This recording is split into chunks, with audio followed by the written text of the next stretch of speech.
Welcome back. This is episode 128, right, Troy, of the Hockey Cards Gongshow podcast. Coming to you, recording Sunday, but this episode drops Monday, October 23rd, 2023. Another crazy weekend for you, Troy? Yep, just got done with my fourth youth hockey game coaching, which was a disaster. Our team did not play well, but it's a learning opportunity. Way to look at the bright side. Speaking of disasters, did you watch our Wild last night? I did not watch the Wild game last night. I got mother-in-law in town, kind of got busy. We went out to eat and then got home. I know we threw it on, but I didn't have a chance to check it out. I saw goals being scored against the Wild. I did see that.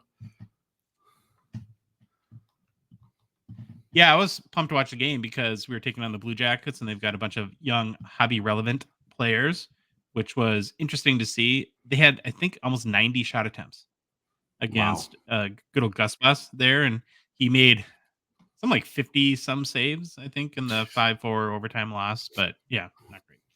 So we got that going for us, which is nice. But we do have going for us is a pretty packed show.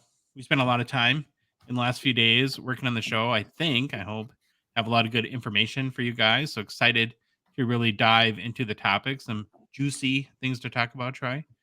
Before we get started, though, just a reminder that the Hockey Cards Gongshow podcast is a Patreon podcast. That means we rely on support from listeners like yourself to help us cover our show expenses, continue to produce more, hopefully better hockey card content, and help us fund initiatives, even in a small way, to continue to grow the hockey card hobby. You can support us by joining our out of $199 support level tier as part of Patreon. That gets you access to our Discord server where you can chat with us and the rest of the crew in there on a daily basis. Also, you just support the show and then participate in some of the fun stuff we do, like fantasy hockey or 5K challenge or other things that we have planned down the road. Super easy to do. You can go to our website, hockeycardsgongshow.com, and click on the Become a Patron link at the top of the page.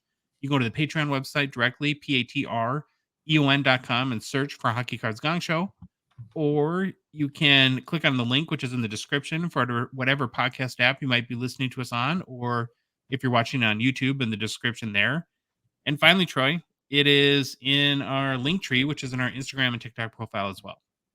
We have 2 new Patreons since our last show. Many thanks to Laps No Longer and Andrew, who have joined our out of 199 support level tier. So thank you to those guys.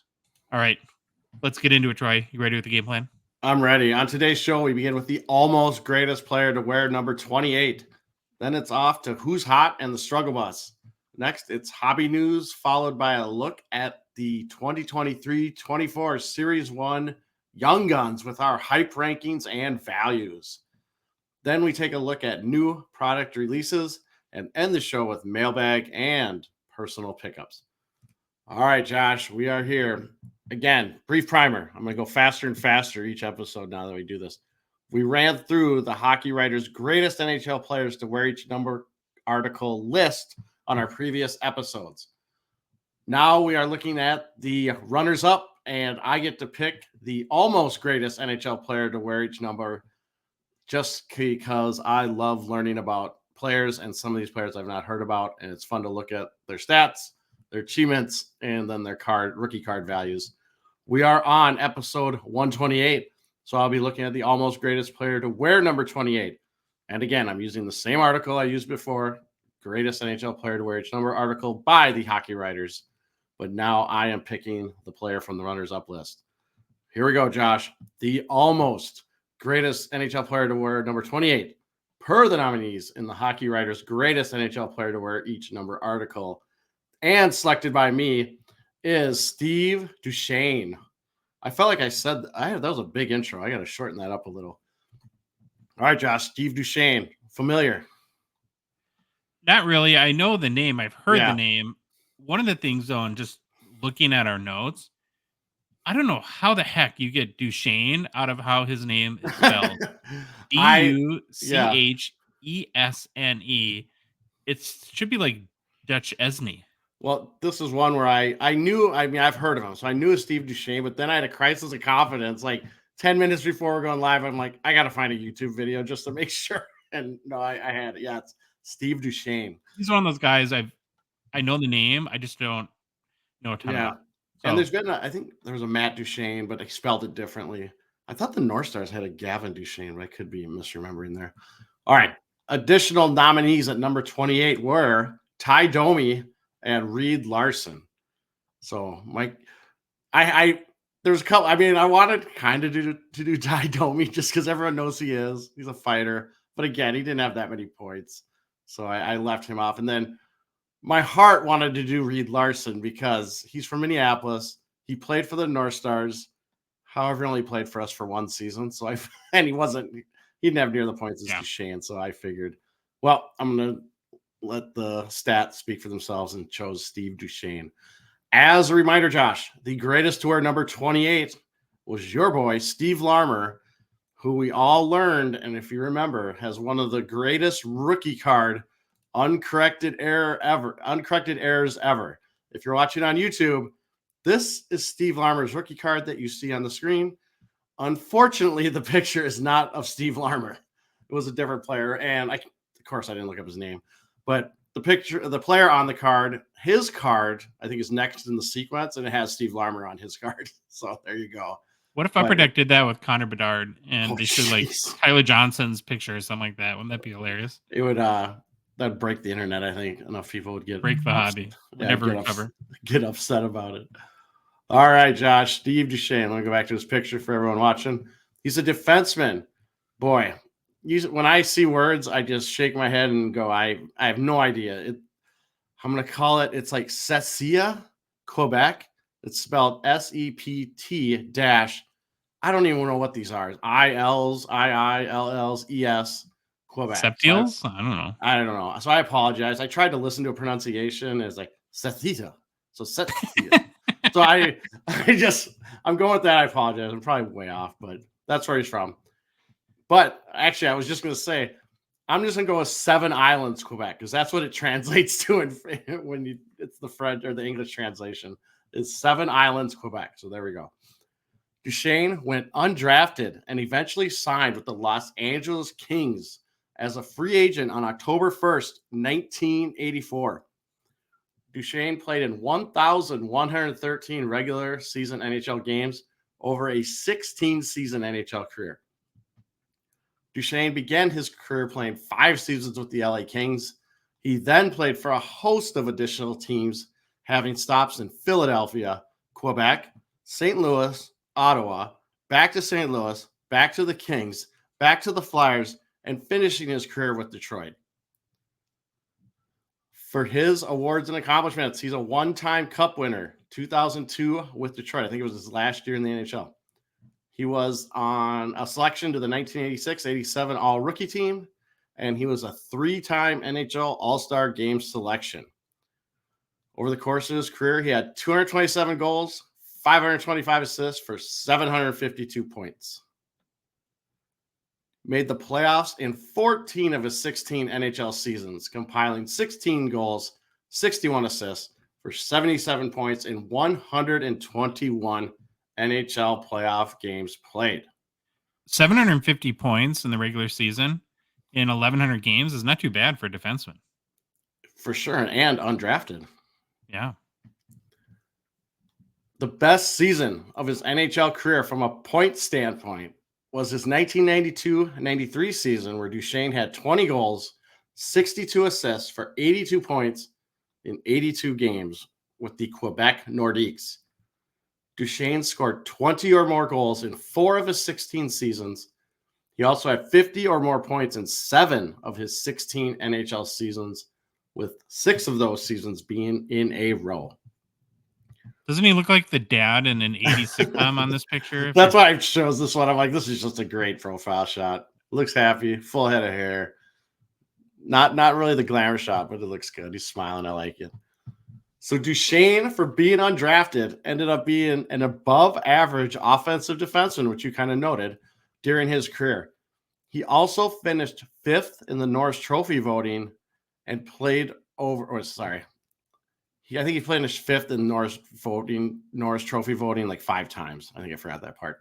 But he played over 1,100 NHL regular season games which is pretty good for an undrafted player.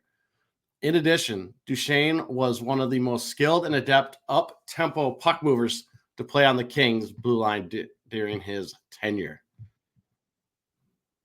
After his playing career, Duchesne did some coaching in the junior ranks around Dallas and was also co-owner of the Allen Americans of the Central Hockey League. I could not find anything else really what was going on with him. I found a LinkedIn page, but I didn't know if it was real or fake or whatever, so I just kind of left it there. For our fun and interesting facts, Josh, Steve Duchesne has been involved in some pretty big trades during his career. He was traded by the Kings to the Flyers on May 30th, 1991, in a deal that brought future Hall of Famer Yari Curry to the Kings. If we remember when we did our Yari Curry episode, he was on the Flyers for literally like a couple hours, I think, if I remember right. Number 2, Steve Duchesne was also involved in one of the biggest trades in NHL history, as he was traded to the Quebec Nordiques with a package of several players and cash in the Eric Lindros trade. Gosh, what a trade for the Nordiques, because they got Forsberg in that too, right? I think so. Yeah. Sounds like that. I think they did. We'll just pretend that. Yeah. All right. Duchesne got an assist on Wayne Gretzky's goal on October 5th, 1989, which was Gretzky's 1,851st point, which made him the NHL all-time points leader, passing Gordie Howe. And if you're watching on YouTube, I got a fantastic picture for you of all three of the people. So Gretzky, Duchesne, I can't remember who the other guy was that got an assist. It's probably someone famous that I'm just like, I don't know who that is. But that's it. That's Steve Duchesne in a nutshell right there, Josh. And so right after that photo was taken, what people don't know is he grabbed the puck and ran. Probably. That's what I would have done. Suckers. I'm going to sell this life insurance, but this is my retirement policy. Sell in the PWCC weekly. No kidding. All right. For his rookie card, he has a 1988 OPG number 182. PSA 10 has a pop count of 26 with a gem rate of 34%. Last sale April 2nd of this year via PWCC for a whopping $46.80. Don't forget the 80 cents. Very important. I know. I got to get that in there because someone will be like, well, I think it was $46.80, not $47. There we go. Steve Duchesne. Steve Duchesne, who's from a town that's even harder to pronounce than to spell his last name. Yep. There we go. All right, Troy. It's time for week 2. Who's hot in the struggle bus? Each week, of course, we look at a few players that are on fire and a few who may be struggling a little bit. We review their on-ice performance and check in on their hobby market. At least we have a few more games to go off of this week. Last week was pretty tough. We were stretching things a little bit. But like we typically do, we're going to start with our picks for who's hot. And the first one, Troy, is a doozy. Jack Hughes. So I wrote this on Saturday morning, because they didn't play today on Sunday. And when I wrote that he was the NHL scoring leader with 4 goals, 6 assists for 10 points in 4 games played, I think he still may be tied with Draisaitl for that. And remember last season, he barely missed the century points mark. He had 99 on 43 goals and 56 points. I love this picture, by the way, if you're watching that. That picture is fantastic. Just owning it. So last year was 99 points, right? Okay. Yeah, last year's 99 56 assists, right? 56 assists. Barely missed the century mark. Yeah. And of course, it's early. They've played, 4 games? Yeah. But man, does it look like he's taken another step to that top tier NHL player. And then we'll get into the hobby stuff as well. He just looks super confident. So I watched I think the end of the third period and definitely the overtime on Friday night when the Devils played the Islanders. And he basically owned the entire overtime. I think he had at least 3 shots, maybe 4. And on his game-winning goal, he skated through all 3 of the Islanders' defensemen at that point because he was in the offensive zone and just sniped a shot past Sorokin for the winner. Like I said, he just looks supremely confident. And if he keeps it rolling, we could be looking at big things for him. The hobby has definitely noticed too, Troy. So in the past 30 days, 750 Hughes cards have sold in the secondary market. But what's more impressive than that is 39 of those sales have been for more Wow. than $1,000 US. So I'm going to give you some other guys in the last 30 days and how many sales they've had or sales on their cards have been for more than $1,000. So Hughes has 39 sales for $1,000 or more. J Rob, 5 sales. Kaprizov, 10. Tage Thompson, 0. Timmy Stutzla, 10. Elias Pettersson, 0. Draisaitl, 3. And I could go on and on. But let's not even just compare him to other people. Let's go back to a year ago. So the same 30-day window, but in 2022 versus 23, Hughes had 4 sales of $1,000 or more compared to 39 sales this year. And if you look at any prior month this year, going back to January, the most sales of his cards over $1,000 in any one given month was 14. Wow. So it appears that Jack Hughes really is. He's arrived and he is the first true hobby breakout star of 2023-24. It did not take very long, No.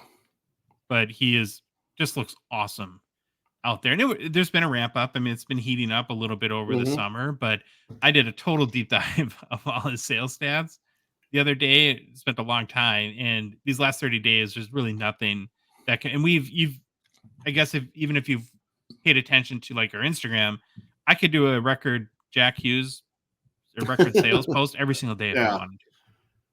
We just did like an inscribed future watch, and then the next day another one Mm. sold and beat it. So big time ramp up right now. And it kind of got me thinking too, in a couple months from now, we'll do an update to our Gong Show 25 rankings. And if he keeps on this Yeah. pace, I could see him definitely moving up that list. He's, of course, the 2019 Young Guns PSA 10 pop 3,991. So getting very, very Mm. close to 4,000. We've talked a lot before about his high gem rate at 75%.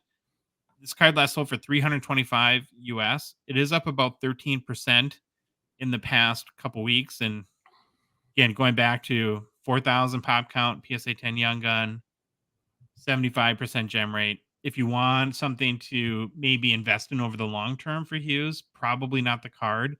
It's a great PC card. It's a great hard card. Maybe you can flip in the short term, but I would look for some low numbered rookies Mhm. from OPG Platinum or rookie autos that are numbered as potential alternatives.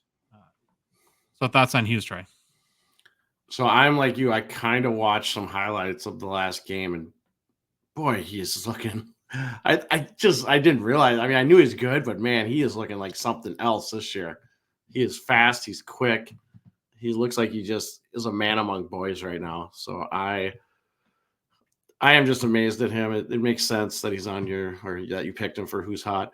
One thing I did kind of laugh at when you're going over the price or the sales over $1,000 and how many each player's had. Tage Thompson might not have another one over 1,000 if he doesn't pick it up. Holy cow! The guy's on my fantasy team. He's killing me. Yeah, he's maybe could have. Well, we'll see if he makes it to the struggle bus, but he's definitely a candidate for that. Yeah. It's as clear that Hughes, like I said, is having. So when we think of like last year, we think of like the J Rob Yep. breakout, Yep. and then the Tage Thompson, who's Yep. kind of come back to earth, like we said. And then later on in the spring and into the playoffs, it was Matthew Tkachuk, who's now come back, and Yep. it just seems like it's the time for Jack Hughes. Agree. All right, you got the next guy who's hot. Who's hot? I do. I am becoming a Bobo for this guy, I guess. So, Josh, last episode during our PWCC weekly auction hockey cards segment, I looked at a Nikita Kucherov Young Guns PSA 10. So during that segment, I said Kucherov has started off pretty hot, having 2 goals, 2 assists for 4 points in 3 games played at the time. Oh boy, Kucherov has just gotten hotter from there. Since that segment, he has added 4 goals and 1 assist in 2 additional games. So now he has a current stat line of 6 goals, 3 assists for 9 points in 6 games played. So you mean by gotten hotter is he's producing more points, has not got better looking? No, yeah, definitely. He might have got better looking. I don't know. Who am I to judge? Yeah. Again, like I stated on the hockey or on the PWCC weekly auction hockey card segment, Kucherov is one of those guys. He is a star player, but we've seen he doesn't get much hobby love. We call him one of our favorite assist machines. He can still score, but falls under the hobby radar. I said at times, but probably most of the time. Yeah. For his career, again, Kucherov has 282 goals, 456 assists for 738 points in 650 games played. Josh, not a math show, over a point per game player. I think you're right. I think you're right. Yep. Two-time Cup winner, one-time Art Ross, one-time Hart, one-time Ted Lindsay. Currently his 10th season and has had 3 seasons with 100 or more points. Again, but just doesn't get the hobby love we'd want or expect. One of the His purposes rookie- sometimes I yeah. think of our show is, if nothing else, just to remind people how Yeah. good some of these guys actually are. Definitely. So again, his rookie card is a 2013 Young Guns. This card has a PSA 10 pop of 412 with a gem rate of 60%. I apologize if you listened to last episode and I went over all these same stats, but what can I do? However, again, this card's from 2013. Print runs aren't massive. I'm okay with that gem rate of 60%. Pop of 412. I don't see it going crazy or increasing rapidly. Last sale of this card was on October 19th via ebay.ca, verified in Terapeak for $294.94 US, up about 4% since the start of the season. Now, I don't have the standings in front of me, but am I correct in that Tampa Bay is a little bit struggling to start as a team? I believe so, because didn't we have Stamkos get, or no, yeah. Oh, yeah, that was Stamkos get all mad? Yeah, he's bitter about his contract, but Oh, that was, yeah. Here, I'm going to look it up real quick just to make sure we're not talking out of our, you know what? So Tampa Bay is a whopping, 2 wins, 2 losses, 2 overtime losses, 6 points. They're okay. Mediocrity. Mediocrity. All right, last guy this week in Who's Hot is my guy, Leon Draisaitl. Hard to pass up, Troy. Any opportunity to show my guy Leon some love. He deserves it based on his torrid start to the 2023-24 season. Through 5 games played, he only has 4 goals and 5 helpers for 9 points. He's coming off the best season of his 10-year career, in which he had 52 goals, 76 assists for 128 points in 80 games played. And Troy, since the 2021-22 season, he's been basically a 1.5 per game player, which is pretty good. Pretty good. For his career, Draisaitl is currently at 1.171 points per game, which, if he ended his career today, and this is for players that have more than 500 points, would tie him for Pat LaFontaine for 15th on the all-time list. And of course, Leon's trending up by the last 2 years plus, being over 1.5 per game. The only 2 NHL players who have ever finished their careers north of 1.5 points per game, of course, are Mario Lemieux at 1.883 and Wayne Gretzky at 1.921. Amongst active players, Draisaitl is 3rd in career points per game, again with a minimum of 500 points. McDavid is 4th all time as we stand with 1.495, and then Crosby is currently 8th on the list with 1.261 points per game. So getting back to Leon, though, it just blows my mind he doesn't have more case. It's like, for the last year and a half now, you're going to be like a 90-year-old grandpa screaming to your grave about Leon Draisaitl. And you wouldn't be wrong if his career keeps like that. We've looked at his stats at every which way to Sunday, and they're all amazing. But it just kind of, and I'm sure it's feels like a tired argument at this point. Yeah. It probably just is what it is. But yeah, he is amazing, and he's off to another amazing start. Team-wise, though, I know this for sure. It's not been so great for Draisaitl and the Oilers, who are just 1-3-1 after 5 games. No. And I didn't watch a game last night, but I think I saw something like McDavid sat out the last 4 minutes in overtime of their game. So it sounds like he might be a little banged up, and that's not great there. Draisaitl is a 2014 Young Gun. His PSA 10 pop 798, 59% gem rate.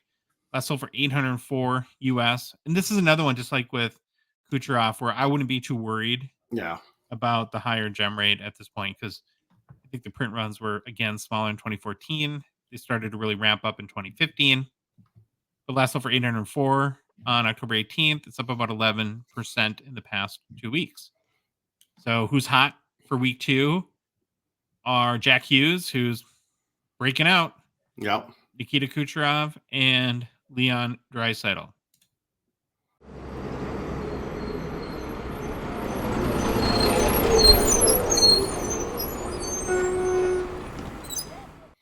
All right, Troy. There it is. Right on time.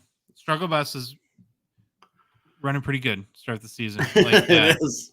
It is. And I don't know if pigs are flying, but oh man, you've got the first guy with a ticket to the struggle bus, and I don't think there's a first class on our struggle bus. So I'm No, not sure he's going to be real happy. But yeah, go ahead. I never thought we would get here. I know. And I think about this, and I kind of wrote a note to myself. Maybe I'm the hypocrite because when we did our first struggle bus segment, I was like, well, I'm not ready to put anyone on it. Number of games played. They haven't played that many. And now the person I'm having on the struggle bus that I named that's come to pick him up on time, like always, struggle bus is never late. But here's the reason he's going on the struggle bus, and I will reveal him after I say this. Our boy has 0 goals in those 4 games. Now, any other player, it's like, well, okay, starting off the season kind of slow. But Can I it's add our to that? boy. Oh yeah, go ahead. I gave it away, but go ahead. The middle 2 games, he had 0 shots in both. Oh yeah, I got that note. That's coming up. Oh darn it! Oh, That's all right. That's all right. Good information. So our boy Ovi. Now, if we're talking about any player in the NHL right now about goals, it's Ovi because we're watching the chase. It's our boy. Yeah. So Ovi has not scored yet this year. We all know he's chasing Wayne Gretzky's career goals record, and each game that goes by with 0 goals makes it that much harder for Ovi to catch the great one. Again, small sample size, 4 games. And then this is where I put my note, but Josh is dead on. Ovi had 2 straight games. I think it was first time. It was either in history or forever that Ovi had 2 straight games without a shot on the power play. That's pretty nuts. However, on Saturday night, he did have 2 shots on the power play. Again, no goals. So right now, Ovi sits 72 goals behind, tying Gretzky's career goals record at 894. I have to believe there's just a lot of pressure as each game goes by with Ovi not scoring. Maybe he's gripping that stick a little tighter. Maybe this picture of him is gripping his stick a little tighter. But then I thought to myself, or it's Ovi, and he doesn't really give a rip. He's just going to go out and play and have fun. I don't know. It's Ovi. Sometimes I wonder if he even really cares that much about it. I still think he's working hard, playing hard, but he's definitely getting up there in age, and you just never know how things are going to happen. I haven't had time to look, but did you see any articles that had theories as to I did why not. this will start? I did not. I looked, and it's funny just to find the stat on if he got a shot. I had to dig through the NHL game sheet yesterday to find the power play shot summary to see if he got a shot because I didn't see it anywhere. But yeah, I didn't see any reasons, any theories. I'm sure they're out. They might be out there today, or someone's going to write something sooner or later. They can't let this go by. All right, Josh. Recent sales of Ovi's 2005 Upper Deck Gun Guns PSA 10. So I went out and looked. So sales, I looked at eBay, verified Terapeak. They range right around 4,100 to 4,700 range, which is kind of where they've been trending around the couple of weeks before the season. So it's a little bit of a range, but they're not drastically moving up and down with this slow start. However, again, short time span. If this goes on to game 10 or 12 and he has no goals, I'm really curious to see what this does if it starts coming down. And I think we have a mailbag question around Ovi and values and goals and stuff like that. So it will be interesting to see. But 10 to 12 games without a goal would be, I can't imagine that's ever happened in his career. Yeah, I don't think so. But all this is earned Ovi, not first class, because Struggle Bus doesn't have first class, but he's got a nice warm seat on the Struggle Bus. You wonder how these guys deal with that mentally. Like, I've even thought about Bedard, too, where, what did he go? I think 2 games without scoring a goal. Do you think until those 2 games last week that he had ever in his life played 2 hockey games in a row and not scored a goal? Probably not. And another thing, the Bedard, we were talking about this today, actually, our coaches just randomly about the pressure on that kid. Yeah. It's got to be unfathomable, but it seems like he's handling it well. Yeah, and so I bring up that point because I don't know if Ovi's ever gone 5 games without scoring a Yeah. goal either. He's been pretty good his whole life too. Well, Troy, you teased your pick for the struggle bus, so I'm going to tease mine a little bit. Do All you right. remember the night of the NHL draft lottery when the Blackhawks found out they got the number 1 overall pick I do. I know and exactly where you're going. had the opportunity to draft Bedard? There was a certain player in the Blackhawks that went bananas that night, and that was Lucas Reichel. Yep, who is my pick for week 2 to ride the struggle bus a little bit. So that was May 8th in the spring when the NHL draft lottery was. And over the next 3 days, about 90 Young Gun sales occurred of the Reichel based Young Guns that had spiked up to about 38 US dollars. Now, for some context, a week before that, it was $8. So people were connecting this idea where you had Reichel, who's a promising young talent. He's just 21. Last season, he played 23 games in the NHL, scored 7 goals, 8 assists for 15 points. That's not bad in 23 games. And then even in Rockford in the AHL last year, he had 20 goals, 31 assists, 51 points in 55 games. So there's a lot of hype around that. Well, one of the things that maybe would have been impossible to tell last May is, first of all, the Blackhawks will be moving Reichel to center, which is also the position Bedard plays. And so he's been centering the second line for the Blackhawks and really hasn't played at all with Connor Bedard. And over the first 6 games, because they've been really nobody's played more than the Blackhawks, I think, to this point. He's got goose eggs, 0 goals, 0 assists. And as of last game, he wasn't even on the power play much either. So it kind of makes sense if they want to try him at center that he's not going to play with Bedard there. And then, too, I think the preference of the Blackhawks, and this makes sense to me, is to put Bedard with more experienced players. And so they've had him like with Taylor Hall and Ryan Donato, I think, has been playing on his line. So that puts Reichel down on the second line. I've seen them play a couple times. He's been active, but just hasn't connected with any points yet. And the Blackhawks aren't a great team. So there's that going there too. But yeah, there's a lot of hype on this kid this year. And to be goose eggs after 6 games is a little bit concerning. But I did the check too. Like I kind of asked you about Ovechkin, if there was any articles, because you kind of want to see like what the word is. And especially with the beat writers that are with the team every day. And there really hasn't been anything on Reichel to this point. So maybe they have confidence that his activity and play will produce points at some point here soon. But not the start that any Reichel investor is probably looking for. He, of course, is a 2022-23 Young Guns PSA 10 Pop 264, 31% gem rate. Last sold for $91 US on October 18th. It is now, Troy, about 30% in the past 2 weeks. So the hobby has noticed his struggle. So it's a German and a Russian on the struggle bus. Hopefully they can. Well, they both know English. They'll get along. Well, one's pretty old, one's pretty young.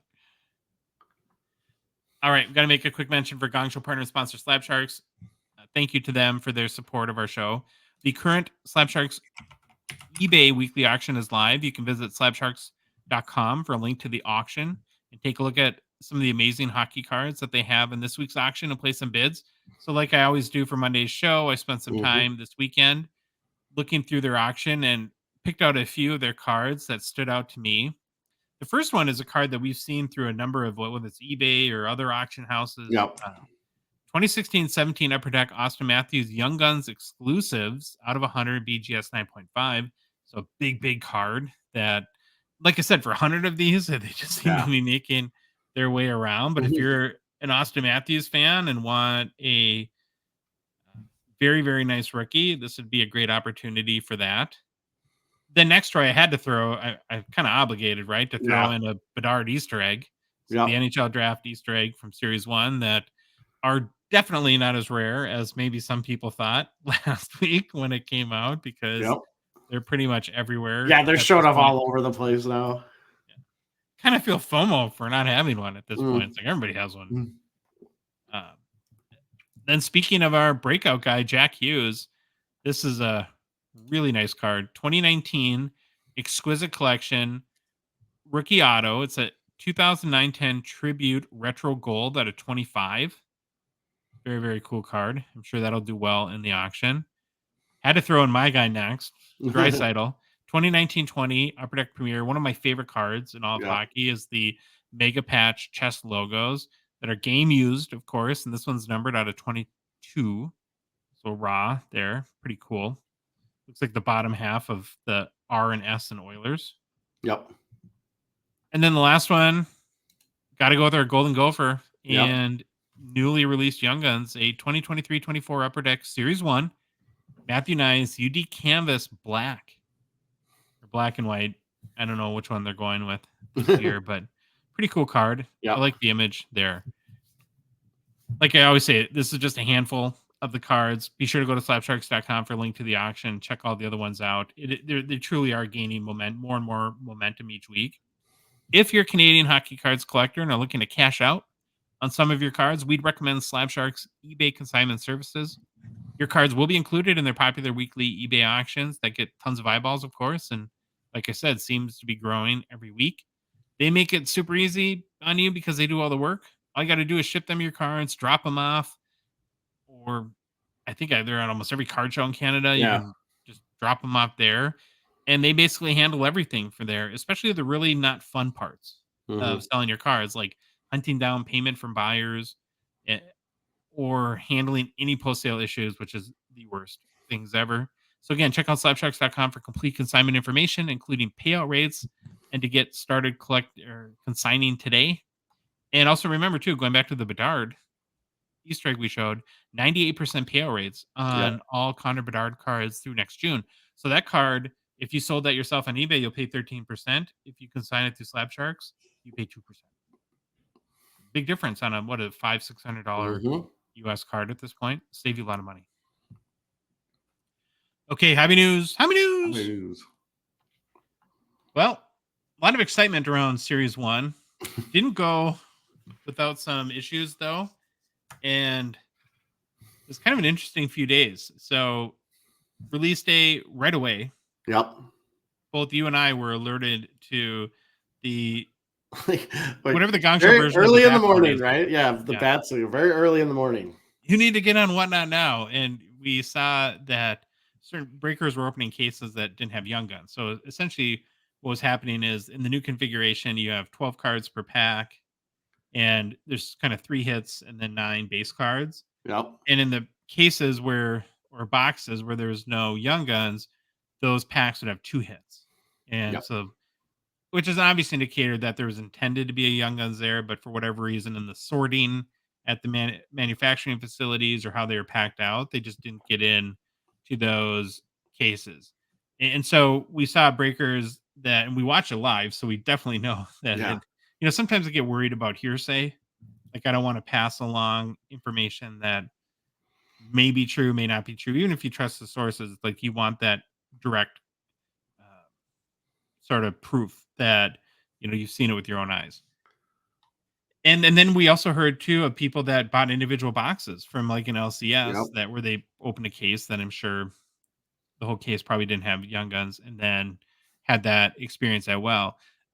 The challenge here is who knows what the percentage is, right? Because Upper Deck, I don't think has come out and made an official statement on it or anything like that.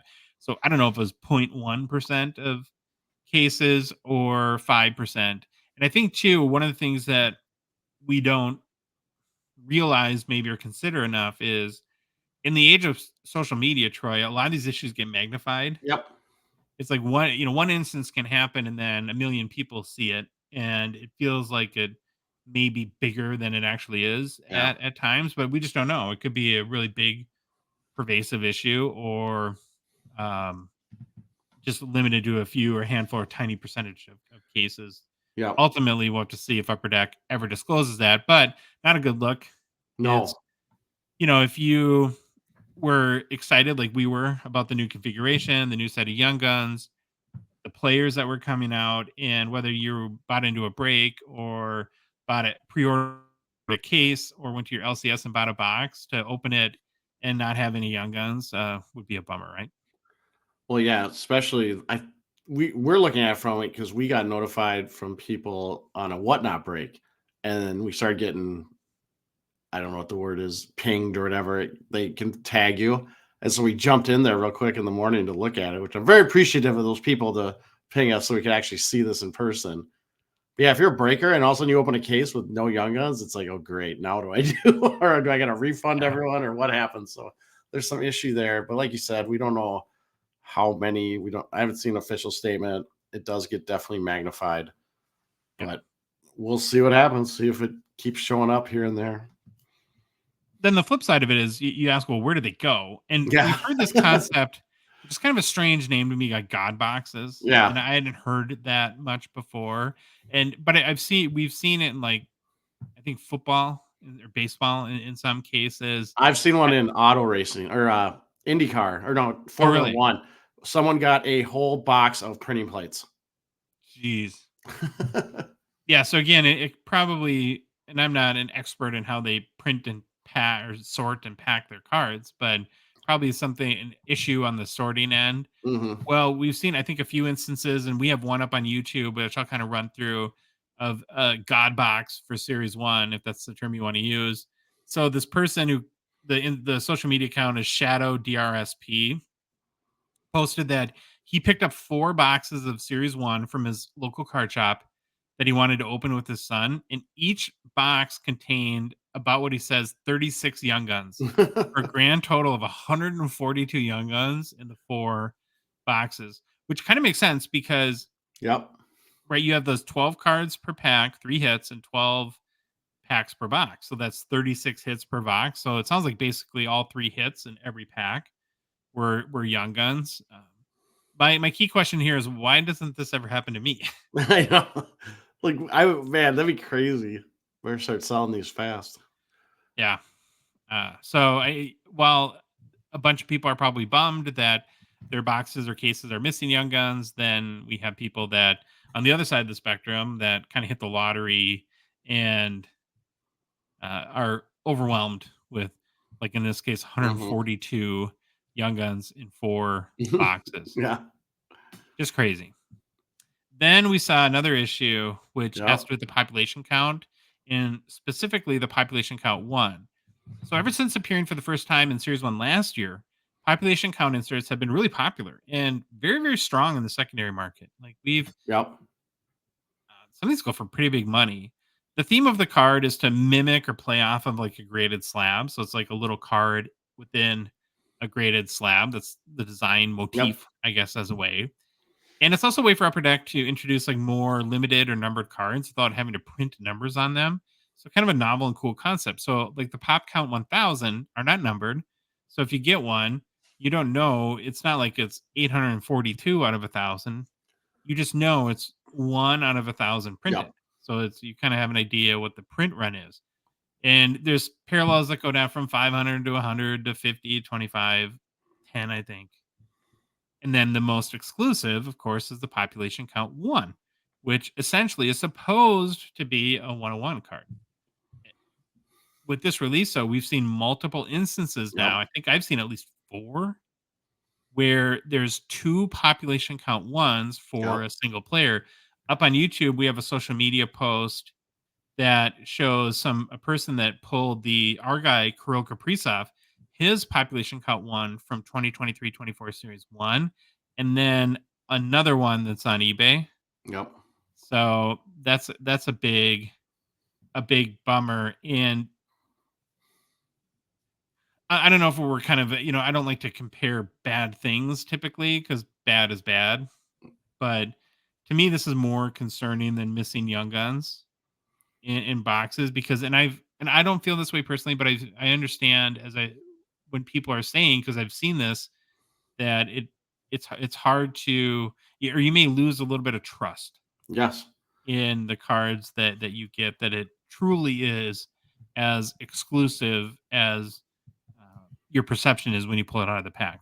Just like Tops had the issue with Superfractor 101s. Yeah. Now we have these pop counts, and who knows how it happened. if the one of these was like a replacement that they print just to make sure that they have it if they need it. And then if they don't, they destroy it and somehow got backdoored out of the factory or whatever happened.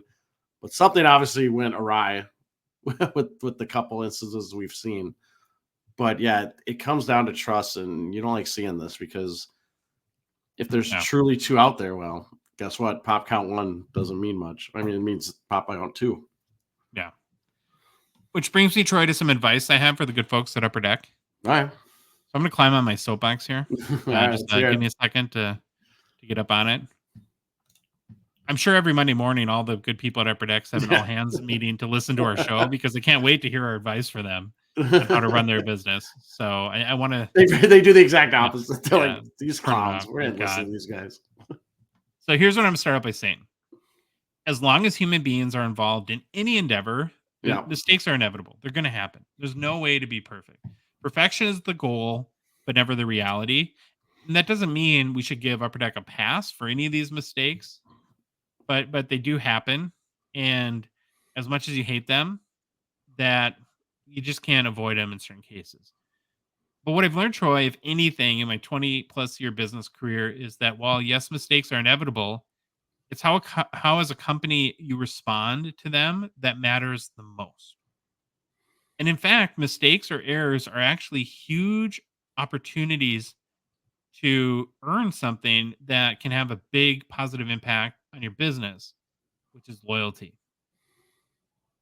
Personally, I never want my company to make a mistake, but when we do, I relish the opportunity to relate my customers and how we respond, generate loyalty, and I think in turn gives you the opportunity to create customers for life. So I have a personal story that I think illustrates this really well. I'm sure you and your wife have heard it from me and Jenny before, so it'll be a little probably repetitive to you. We're gonna call this story time with Jeff. Okay. So my beautiful wife and I were newly married, and we had just moved into a house, and she had heard about this place that's close to her work.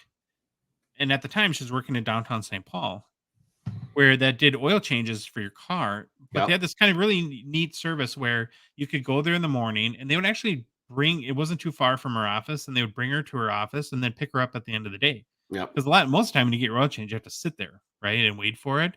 And so it's super convenient. And it's like, and they're really cheap too. So it was kind of like, wow, this is pretty awesome. Let's give it a shot. So we did it. I don't know if we had gotten our oil, like the first oil change, I know, and then maybe the second, it or third. It was probably the second or third time we had it done on a Friday. Everything goes fine and all seems good. So I mentioned earlier we moved into a new house. And I think we had like stuff in our garage at that point because we're moving in. So the cars were parked out in the driveway. Sunday morning, go outside for whatever reason and look, and there's a puddle of oil on our driveway under the car where we had parked it. And my instant reaction, and I think of like people in the hobby here when mistakes occur, like missing young guns, was I was mad. Yeah. Like, because who I don't want to deal with this. It's like, okay, now I got a car that has no oil in it because I can tell because it's all sitting in my driveway, which is a new driveway because we had built our townhouse and got a big mess for the oil. So, like any mad person does in a situation like this, I called up the place in St. Paul. It's called Winehagen's. But shout out to them, and was mad and said, "Hey, we had our oil change yesterday. My car is sitting on the driveway. It has no oil in it, and all the oil is, soaking into my brand new driveway." So what they did, which was good, is they were almost instantly extremely apologetic, which diffuses the situation, makes you feel a little bit better, and nice start, right? But it didn't stop at that. So remember, this is a Saturday morning. It's a weekend, and we lived about 35 minutes maybe away from where my wife worked in downtown St. Paul. They sent 4 people to our house that morning right away. Within 45 minutes, they were at our house. 2 guys rechanged the oil in the car, and the other 2 guys spent probably 2 hours scrubbing my driveway to the point where you could never tell that oil had leaked all over it. They brought chemicals and soaps and all this stuff and literally sat out there till the job was done. Now, if you think about the original oil change that happened the day before, like I said, it was pretty cheap to begin with. I'm sure they lost a lot of money Yeah. on this oil change, sending these people out to our house. But we were so blown away by how they responded to the situation. We've never had our oil changed anywhere else ever since in almost 20 years. And we've referred endless people emphatically to use Weinhagen's, and not only to get their oil changed, but for maintenance. And it's all because they effed up our oil change and leaked oil all over our driveway. So it's not about never making mistakes. It's about how you respond to them that matters. And it's not. This is not just for Upper Deck, but of course, it's all hockey card, all manufacturers. It's a huge opportunity of any sports cards. Maybe they don't feel compelled to go the extra mile because they have an exclusive or whatnot. But to me, that's very short sighted and missing a huge opportunity of people. And I'm not accusing them of anything because we're going to see how they respond. We Well, don't know. well, I was gonna say we've seen a response, right? We Yeah, friend of the show, yeah. Breezy the Breaker That had wasn't a great. That wasn't great, and I'm yeah, hoping that that's an isolated incident. But I agree with you. And again, I'm sure that Upper Deck can't pay, like in the case of the yeah, population one counts. Fanatics went like ridiculous with their superfractors. It was yeah, paying like what, six-figure bounties in some like cases. 75,000 on one of them, I Yeah, think, and crazy. yeah, But what Upper Deck can do though is that they can return value to people that have had this experience, mhm, but they can also elate them with the speed in which they act and the empathy which they have to the person, and use that as a big opportunity, Troy, to build loyalty. yep, Because it's crazy how, if you handle these situations the right way, and if you treat it like an opportunity to blow somebody away with their, and exceed their expectations, it's magic in how, and it works every time. yep, So I just yep, really, really hope that whether it's these, and I don't, like you said, I don't know. We've heard maybe a couple instances that probably weren't so great, and we don't have a pipeline into Upper Deck to see no. how they're handling every customer service situation. So they may be already embracing this mentality. But I just really, really hope that this is the approach that they take for these issues. And then again, it's people. So it's going to happen again too. There's going to be issues down the road. Um, yeah, I just really hope that they treat people right and make good on it. Well said. Off my soapbox. In happier news with Series 1, the 101 Luke Hughes Young Guns was pulled and is already listed on eBay. These Outburst cards are awesome Yeah, in person. very cool. Very, very neat. A huge card. Didn't take very long. No. This and the Knives are probably the two biggest ones. So the card was posted to Instagram on the account of Forest City Collectibles. Looks like a hobby shop in London, Ontario. So even Canada gets the best cards for American players. Yeah. Again, though, it's awesome. I'm really liking having these new parallels, and it just has brought a whole new level of interest and excitement to me to flagship. It doesn't seem like a little bit of same old as it had. So, yeah, really, really interested. So, have you seen the listing of this on eBay? I have not. Okay, I purposely didn't put the price because what do you think they're asking for in Canadian dollars? Mm. Oh, I guess, man, 101. I'll start with this, $1,000 or Canadian. I guess 1,000 Canadian. No, the asking price is $100,000. They're asking $100,000 for this. Well, sure, yeah, Oh, okay. yeah. The Which is, I think, like 73,000 US is the current conversion.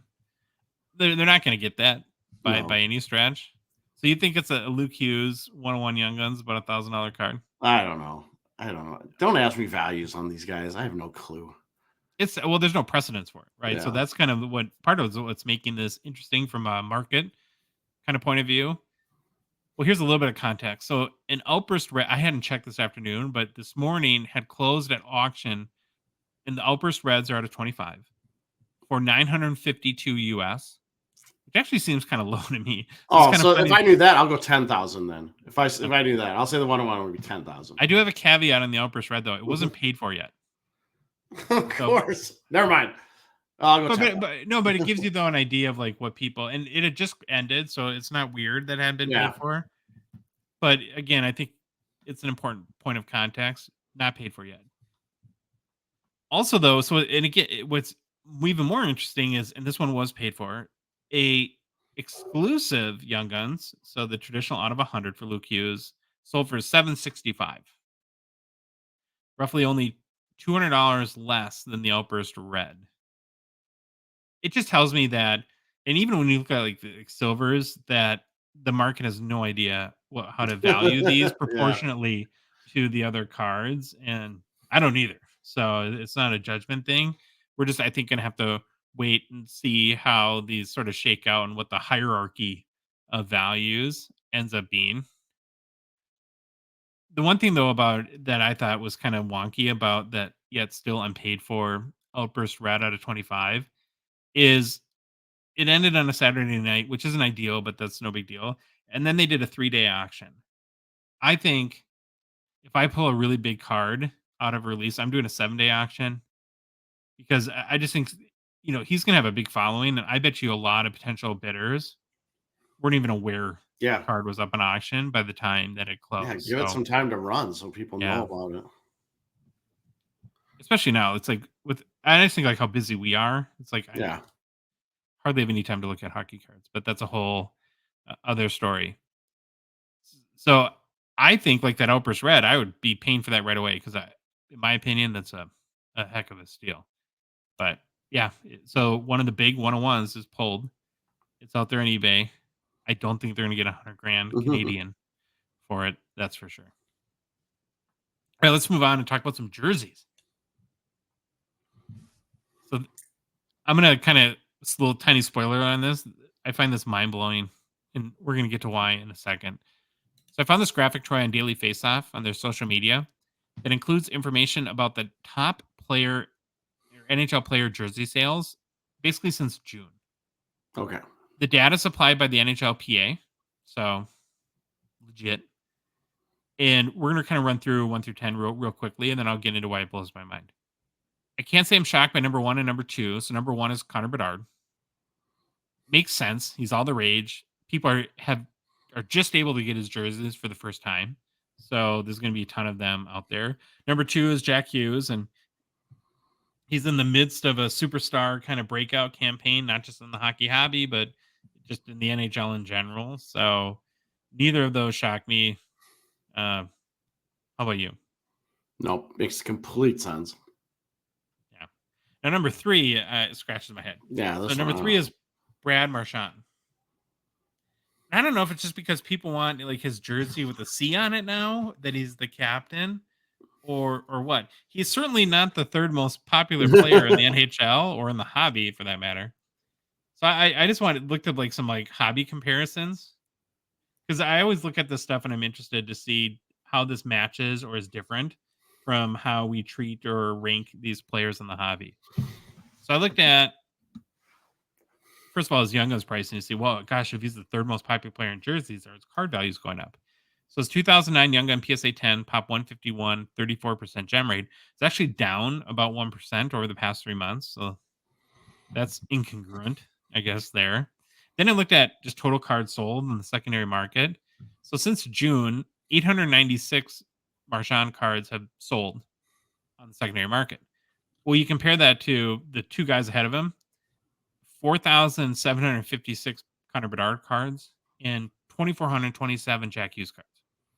So again, Maybe. crazy disconnect there, Yeah. but it gets crazier. So number 4 is less crazy, makes sense. It's Sidney Crosby. He's had 5,277 cards selling the secondary market since June. So again, that it makes just Marchand feel like a total outlier. And it's hard to imagine a world where more people buy Brad Marchand jerseys than Sidney Crosby. But I guess that's the way it is. So after number 4, 5 and 6 are another couple of Bruins, Troy. Number 5 is David Pastrnak. And then number 6 is the now retired Patrice Bergeron. So that makes 3 of the top 6 player jersey sales in the NHL are Boston Bruins. Crazy. Must love their team. Love their Bruins. Number 7 is our most famous struggle bus rider to date. That would be Alex Ovechkin.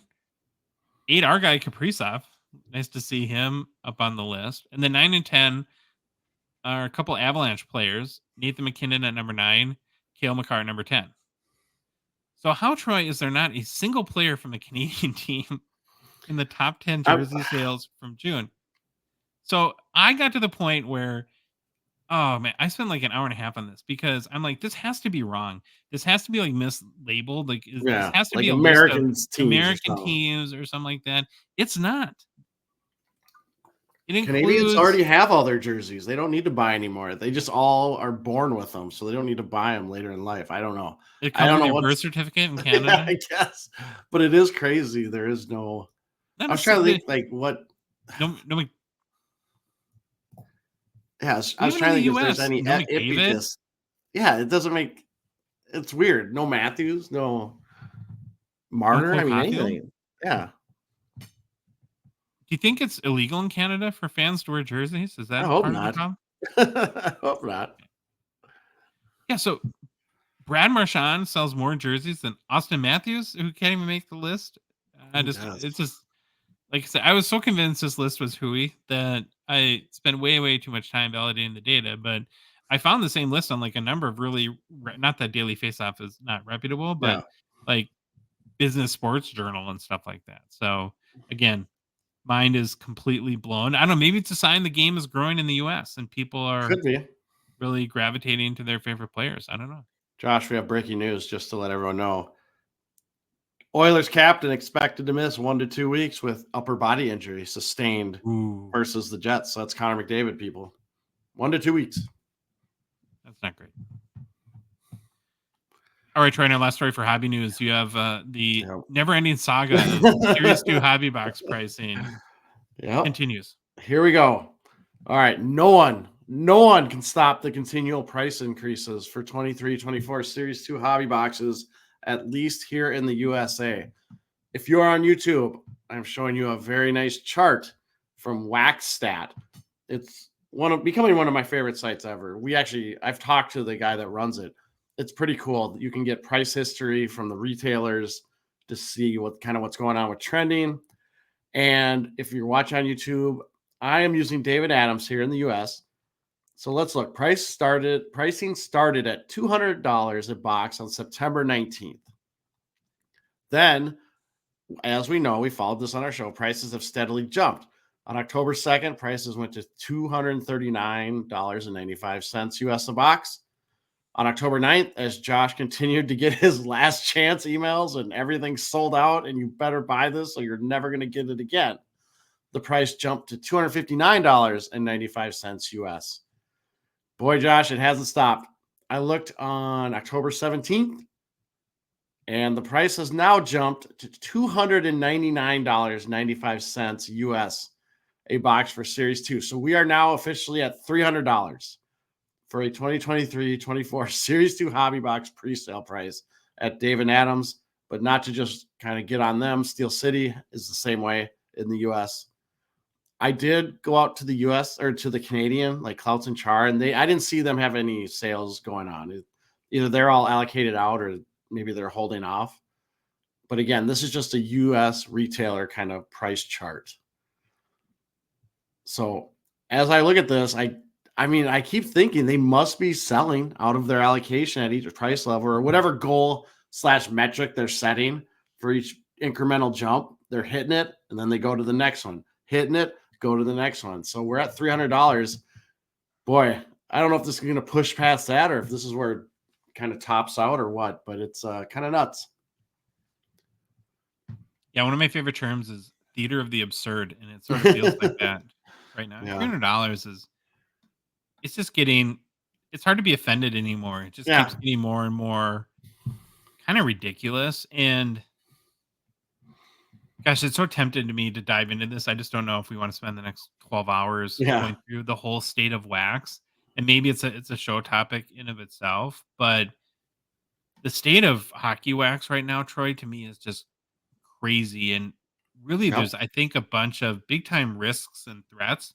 And w- I can only speak to the handful of hobby shops we go to, but they're Yep. very, very worried. Upper Deck is pumping out new releases left and right, and which part of it's good, but I don't know. Are you feeling like any like new wax fatigue a little bit? Where it's like we have SPA Yeah. coming out, and Yeah. it's like we're just digesting the fact that Series One is out, and now right on the heels. And my theory, of course, which is not super unique or it seems a little obvious, is that they're trying to get anything and everything out Yeah. before Series 2. But essentially, it feels like the market's being flooded with new products. And you go like the hobby shops we go to, besides the new release that week, everything is discounted. Yeah. And part of me, Everything. I'm glad about that, but I'm not. Like, I don't want these hobby shops to get killed on pricing. But hey, I like buying cheap wax too, or not having to pay full price for it. Because I think people are war testing for Series 2. Mhm. And so the couple two quick things that I'll mention on this and get you to chime in on are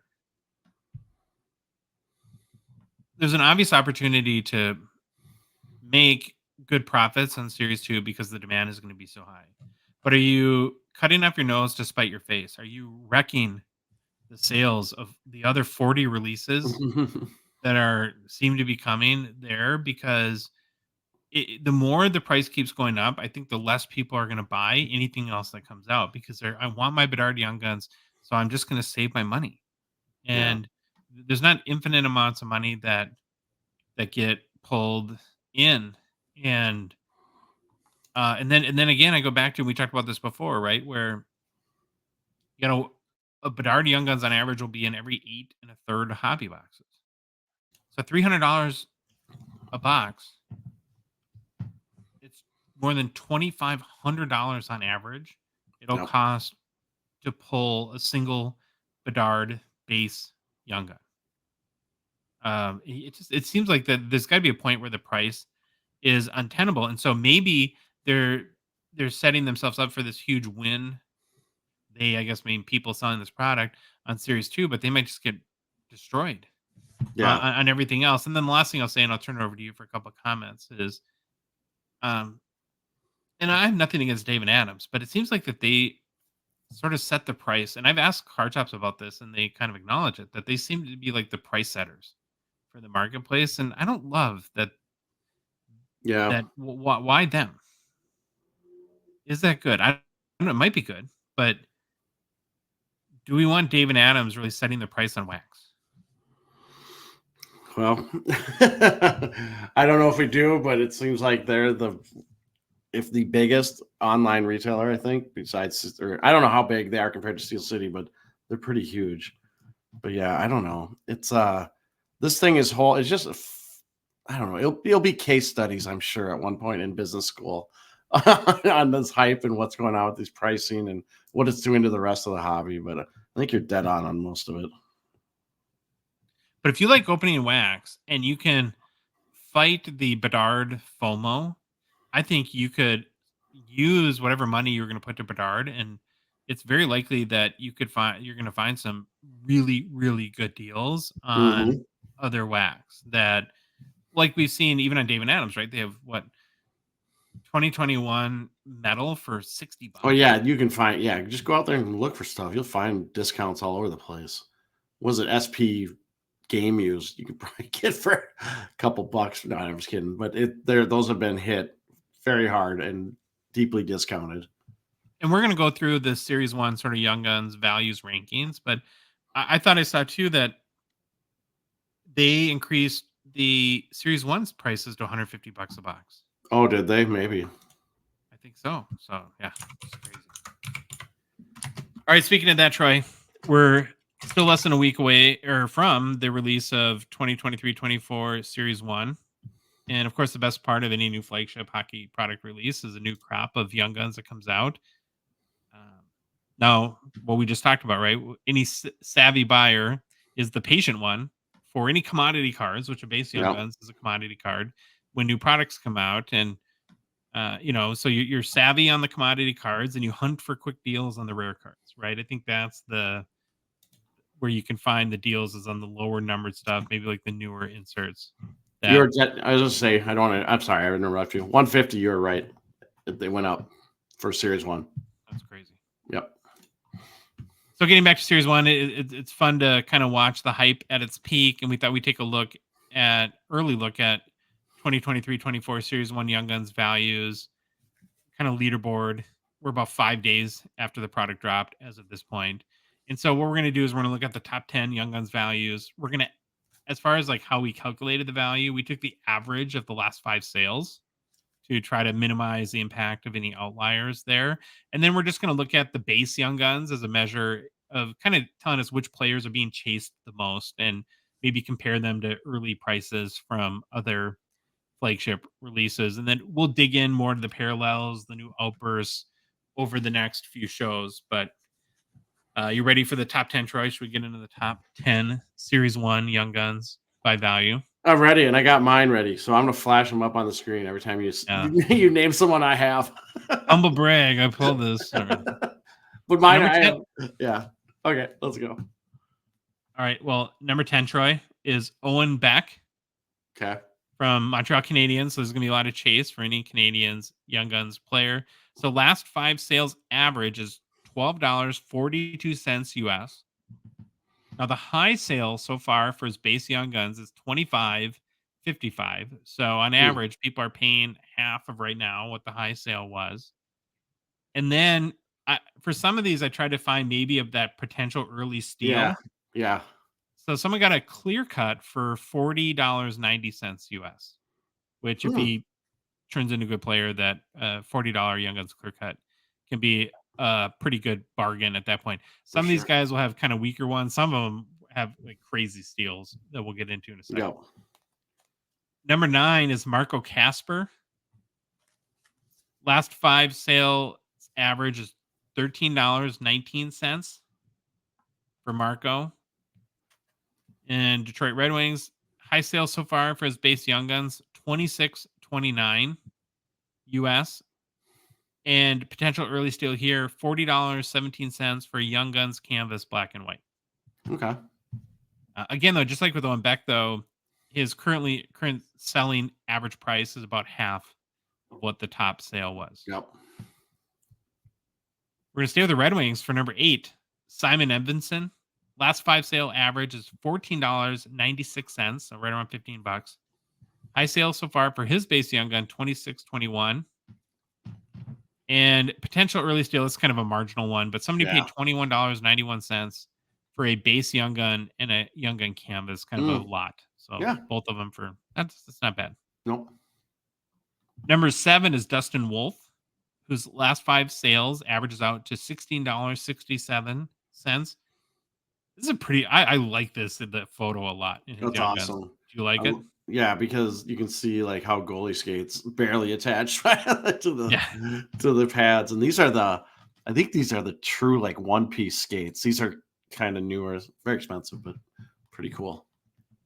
So $16.67 is his last 5 sales average. It's in US dollars. High sale so far for his base Young Guns, $24.82. And no, I couldn't find any early steals, but so far pretty tame. Like nobody's gone like nutty for numbers 10 through 7 so far. Yep. Then we get to Matthew Coronado. His last 5 sales averages out to about $16.79. High sales so far for a base Young Gun, $25.55. Again, no real steals to this point. I think we talked about this last show. I don't love this picture. It's like his neck is like scrunched or something like that. Hunched over, Quasimodo. Number 5, Troy's our guy. Our guy. Brock Faber, the star of the Not Weird Wild commercial with the Vespa. With his mom. His mom's on it. Yeah, she's probably the real star. Last 5 sales averages to $18.19. Pretty strong. High sales so far for one of his base Young Guns is $40 even US. Now here's one of the big steals. Somebody, and this is a buy it now, like a fixed price, paid $30 for a Young Guns Deluxe, which is out of $250. Why am I blanking? What did Deluxe look like again? It's the same as the regular Young Guns. It's just an out of 250 parallel. Gotcha. Yes, I do have one. Yeah, that's right. Okay. Of course you do. No, I think you get one in a box, right? Yeah. Yeah, something like that. Yeah. I would for $30, I would have smashed buy on that all day long Oh yeah, for for sure. Brock Faber. Even though I don't know if he's a defenseman. I don't think he's not Cale McCarr incarnate or anything like that. But been pretty good, pretty solid on the blue line so far Mhm. for the Wild. Number 4, so now we're getting into the bigger ones. Yaroslav Askarov. Last 5 sales averages to $23.03. Now we got another Predators goalie, Troy. It's crazy. Yeah. They can't find players to score goals, but they can Got a find good, goalies, I guess, all over the place. I didn't good. know much about him, even coming into. So this is kind of a guy that was a little bit of a surprise or news to me with this release. Had you heard anything about it? Have we even talked about him at this point? I don't think we talked about it unless we did in one of the previews of like rookies or not rookies, but like guys in the pipeline. But yeah, I mean, I heard the name, but I didn't realize he was going to be this big a chase right away. Yeah. High sales so far for one of his base young guns, $47.65 US. Now, this was bought on a pre-sale, and Ooh. so Oh. I don't think this merits a Gong Show rule, but if you're listening, don't ever buy a base Young Guns pre-sale because like Yeah. 99.9% of the time you're gonna way overpay. You could get it right now 5 days after release for half of that. Yeah. Um, yeah, don't do that. Couldn't find any early steals for Askarov. 3 more left. Number 3, Devin Levi. This is a nice picture, but pretty standard goalie Yeah. hockey card pose, right? No. His last 5 sales averages to 37.38 US. High sales so far for a base Young Guns, 90. Ooh. Yikes. Now here's a big steal. So here's his potential early steal. Someone got a Young Gun clear cut, Troy, for 55 US as context. And this one's paid for too. I think the last sale on a clear cut was 500. Wow. Wow. And it was All another right. one of these fixed sales. So this is what I was talking about savvy buying on a flagship Yeah. release. It's like, don't chase a base Young Guns where you know there'll be a million of them and the price is just going to go down. Find the people that have no idea, that pull a Devin Levi Young Guns clear cut and have no idea how to price it and just Yep. throw it up on eBay for $50 and you're laughing to the Yeah. bank on something like that. Yeah, almost a 10x discount of what the high sale is of that. Number 2 is Luke Hughes. Last 5 sales averages to $43.61 US. High sales so far for his base Young Guns, 75 US dollars. So somebody paid $15 more for Devin Levi. For the potential early steal, if it gets paid for, Yeah. I honestly think the Outburst Red out of 25 at 952 US is a pretty good deal. And then number 1, Troy, our guy, Golden Gopher, Matthew Nyes, last 5 sales averages to $44.55. By far the biggest chase so far in Series 1. High sale so far for his base Young Guns, 80 US dollars. Now check this out. I think again, and I buy it now, somebody paid $100 for a Young Guns exclusives. Are you kidding me? Holy cow. $100. Why do we take our own stupid advice and do this? I was kicking myself. I'm like, why the next flagship release? I just want to block out the day We and just are. We sit are. on eBay and refresh and try to find some of these deals. But now probably everyone else will do that. Now everyone else will do it too. $100 for a Young Guns exclusives. Just crazy. Any surprises on this list for you, or No, I mean, no, the names are. I mean, maybe Knives being one. I get. We knew that. We knew that he was going to be. I'm thinking about how well or how he's played so far, but no, this makes kind of sense. can I make like an overall comment on the checklist for this Oh, are you release? not happy about the Young Guns? Well, I'm just thinking of like the long term. Yeah. No, series 2 is going to be like mind-blowingly awesome, Yeah. right? But let's just like very quickly. So we have a very solid middle 6 offensive player, Matthew Nice, who I love. He's a Golden Gopher, but he's not like Austin Matthews skilled, or he Yeah. will not be Jack Hughes. He's going to be an awesome, solid, good player for a team. Then you've got a defenseman. Then you've got a goalie. Then you've got a goalie. Then you've got a defenseman. Yep. This is not the recipe for No. $500 Young Guns 3 years from now, right? Then you've got a forward, right, in Coronado. You got Who's Coronado forward. then you got another goalie. Then you got a defenseman. Defenseman. Yeah, so getting back to $150 boxes. Yeah. I just don't know what the long term opportunity is. Maybe Luke Hughes becomes the next Kale McCarr, or I don't know. Matthew Nyes would be like a Kachuk or something like that. He's just not like very flashy, right? Mm-hmm. Okay, new product releases. Oh boy. Kind of mentioned this already, but Yep. yeah, it's not stopping. You gotta hang on to your hat as far as this release schedule goes. So I think it was the day that Series 1 came out, we got the checklist from Upper Deck dropping on November 1st. So it looks like we're gonna have a week vacation, at least from the new A week to feels like digest. rest and recovery period. Again, I never thought I would complain about new product releases, but because I love them. But yeah, it's been overwhelming to this point. So the avalanche continues with SP Authentic that's coming out on November 1st. Most notably the Future Watch Autos, right? So this is going to be for 2022-23. Base set Troy includes 100 veterans. There's limited red parallels that are kind of the most common, one in every 2.5 packs. Then there's limited gold out of 99, and then limited black 101 parallels for all base veterans. So it was kind of funny, and I sent you a text. Cardboard Connection had a little bit of an error on the checklist. They said that the base Future Watch rookies checklist had 200 rookies on it. And my mind was, we were like, how are they getting to, like, who are these guys? Yeah, it's like 200. Now, we've talked a lot before about how sets either typically have 100 rookies on it or 50, and I really prefer the sets with 50 rookies because by the time you stretch out to 100, you're getting 50 more players that you basically never heard of at that point. That sort of watered down the big rookie hits in the release. So I was very grateful that we found the error, and it's still but it's still 100 rookies on the list.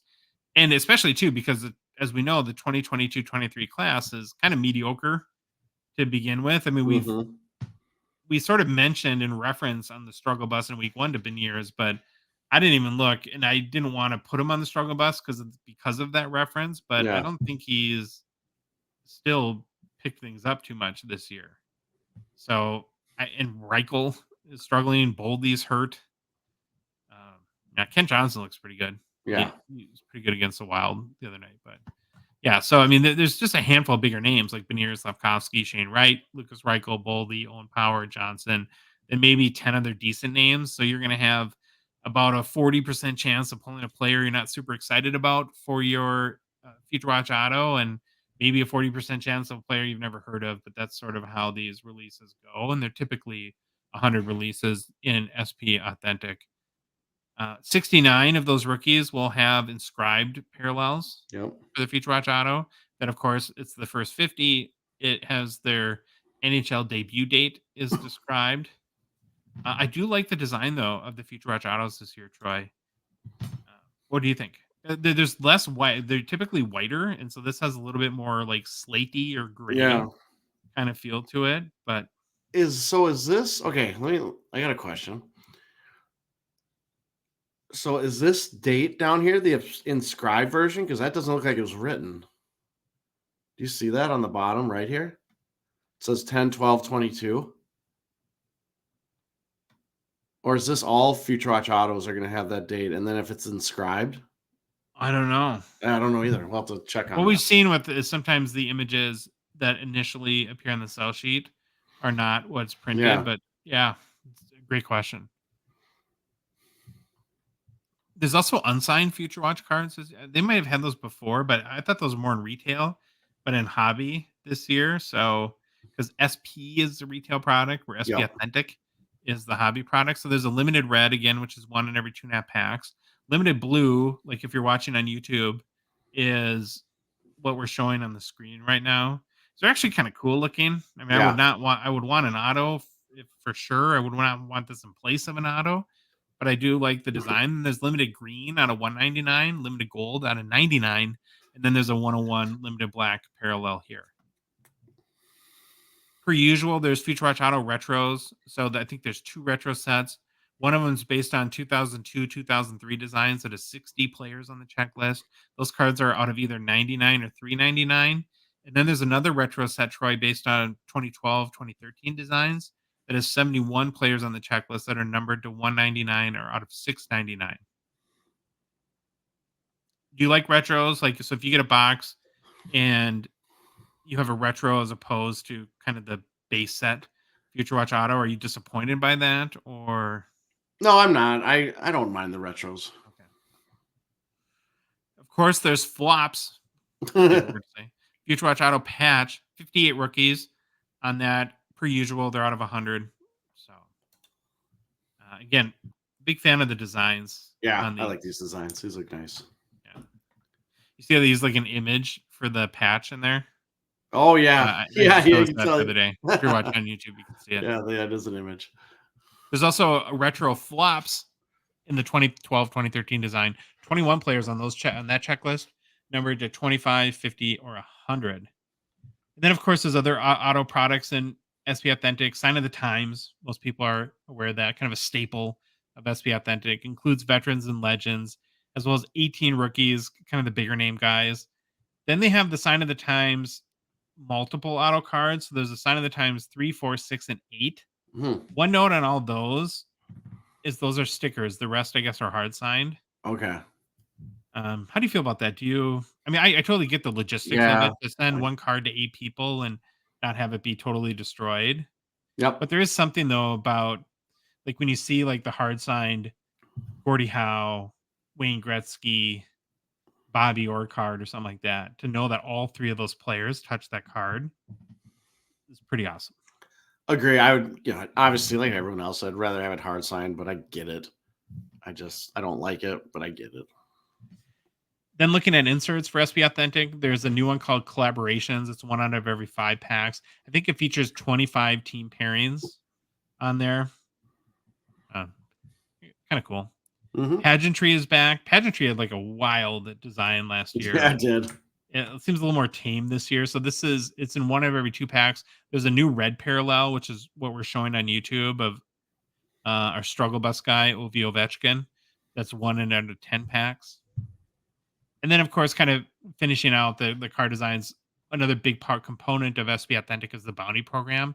So there's 91 Spectrum FX bounty cards in 22, 23 SP Authentic set. If you collect all 91 of them, these look pretty cool. The bounty cards too. The next one's cool. I like the next you can one. claim your awards. So the first 50 that I still don't, it blows my mind that people get like all 91. Yeah. Like what you have to spend to do Yeah. that is, oh. So if you're one of the first 50 that gets all 91, you receive a 100 card Spectrum FX gold set that are all out of 50. This card is awesome. Yeah, it looks fantastic. And you know what I thought about when I was looking at this too? Maybe it's just by chance, but I never see these like bounty achievement cards for sale. Yeah. So I have a hard time like understanding like what the value of something like this. Like would people even know what it is? So going back to what it would take to get 91 bounty cards, No. is it even possible to get a return on that? I don't know, but it's probably just the fun of the chase. If you're looking for a complete rundown of the checklist, of course, we recommend either going to Cardboard Connection or Beckett, whichever you prefer. Again, SP Authentic comes out November 1st. There's, Troy, 9 cards per pack, 10 packs per box. Okay. And for each box, here's what you can expect: 1 Future Watch autograph and 1 additional autograph. Okay. 2 autos. At least 1 Spectrum FX bounty card, 1 numbered insert or rare tech insert, 8 limited base red parallels, 6 pageantry inserts with 1 of the red pageantry parallels, and 10 additional inserts. So collaborations, SP top rookies, and are like true leaders.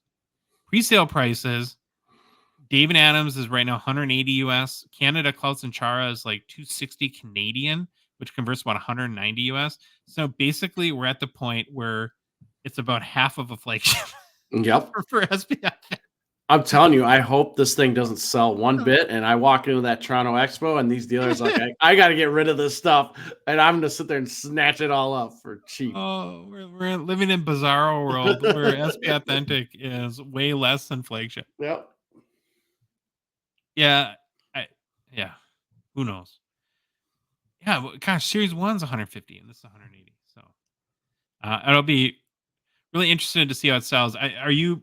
And actually, 180 seems fair to me.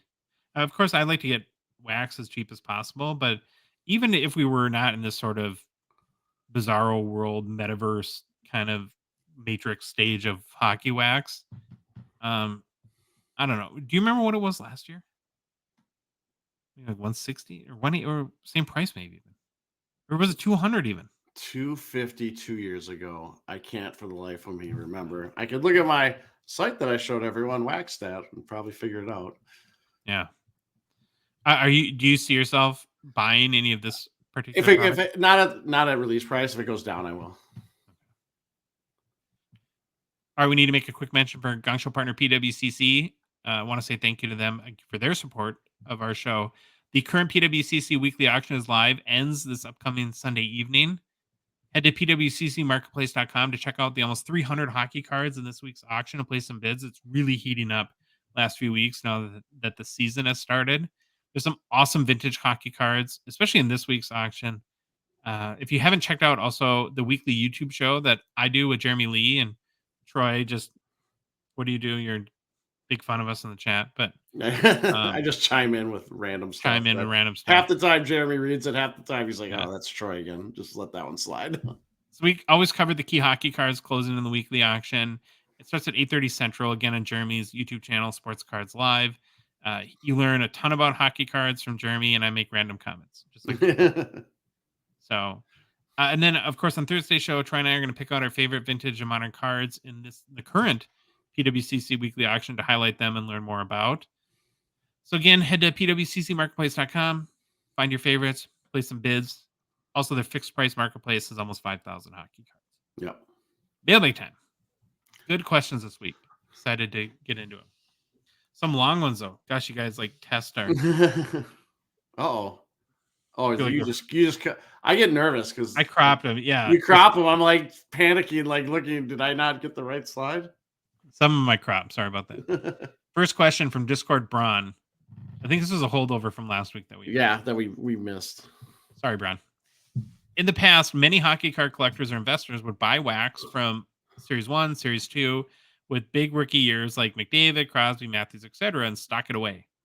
We can all see over the years these boxes continue just to increase in value, and I believe it's due to supply and demand, where because so many people open them like we would do, Yep. as opposed to stashing them away. I've heard of many people that are going to buy 2023-24 Series 2 with Connor Bedard Young Guns and not rip it, but stash them away. Don't you think this will drive down the price of these boxes over time as there will be so much supply because people have stored them instead of opening them like at 10 to 15 years from now? Also, with all these people with the same idea of storing boxes a case away, this may cause some cards like his 101 Young Guns to not be pulled. Well, that's a really interesting Yes. kind of thought there. So, Brian, I think it's a super smart question. I don't know if there's any sort of data out there that would provide a definitive answer to what you're looking for, but if Bedard turns out to who the hobby thinks he can be, I think if you stash some boxes of Series 2 that you're going to do just fine over time with those. And if maybe a higher percentage of people do the same as opposed to McDavid's rookie year, I just don't think it'll matter much because he is everything related to Bedard and the hobby has exceeded anything precedence that's happened before. Do you have any other comments to add to that, or Like, do you disagree with me? no, I agree with you. And we've always heard the smart stuff. It's the smart people or smart money is to buy boxes or buy cases and sealed wax and put it away. Yeah, Don't look at it. Just wait for it. Now, your best bet is that young or is the 101 is never pulled or yeah. isn't pulled, and your boxes will see that they'll just keep going up, or your cases keep going up in price until that's hit. Then there'll be a drop a little bit. But no, I agree. I agree with what you said. Next question from Discord. Another one from Discord. H. Digler. Thoughts on breakcomp.com, a page that aggregates, he says not perfectly, breaker comps. Do we really need that? Especially if it's not accurate, it'll create dissent and negativity in the already small community. Yeah. So Troy, you had an answer here. Well, it's a very, very interesting concept, and I'm all for innovation. However, I think he hits the point right on the head, especially if it's not accurate. If it's not accurate, that is a huge issue. So I went to the site and I tried to look at it. It's not the most user friendly site in the world. And the big red flag for me is I couldn't find anywhere on the site that said how they get their pricing or how they do their calculations. For a site like this, where you're going to be showing pricing and all that kind of stuff, you need to have something that explains how you're getting the prices for breakers. Are you watching every whatnot feed? Are you scraping eBay or however you're going to do it? So I need to see that first before I actually even use this to even give me any confidence that it's showing correct data. But again, I'm not opposed to something like this if it has a explainer of how they're pricing and how they're getting their data. I actually think a tool like this would be needed and good if accurate, right? Any tool should be accurate. That should always be the goal. And especially for we've talked a lot before about breaking, and Mm-hmm. there's lots of reasons to do it, and there's lots of ways to get value out of breaking. Some people look at it as gambling, some people look at it as entertainment. But if you're a person that wants to get value, it's really hard to understand what because these breakers, and I'm not even saying they do this intentionally. They just try to make their breaks interesting. So they throw tons of different boxes, tons of different products, and then they have per prices for team prices. So it's hard to understand maybe where the best value is. And I kind of care about value, so I guess I would like to see that Yeah. in some case. The other comment I'll make about breaking that I think we learn more and more, kind of getting to Digler's point about dissent and negativity, is Yeah. by and large, the hockey hobby is like the nicest people ever. They've been Yeah. so incredibly nice. It's mind boggling how nice these people are. The one like teeny tiny segment where it tends to get a little rough at times and there's Yep. a lot of hurt feelings, and it is the breaking world Yeah. where a lot of these breakers, I don't just don't seem to like each other very much. I don't know Highly if it's competitive.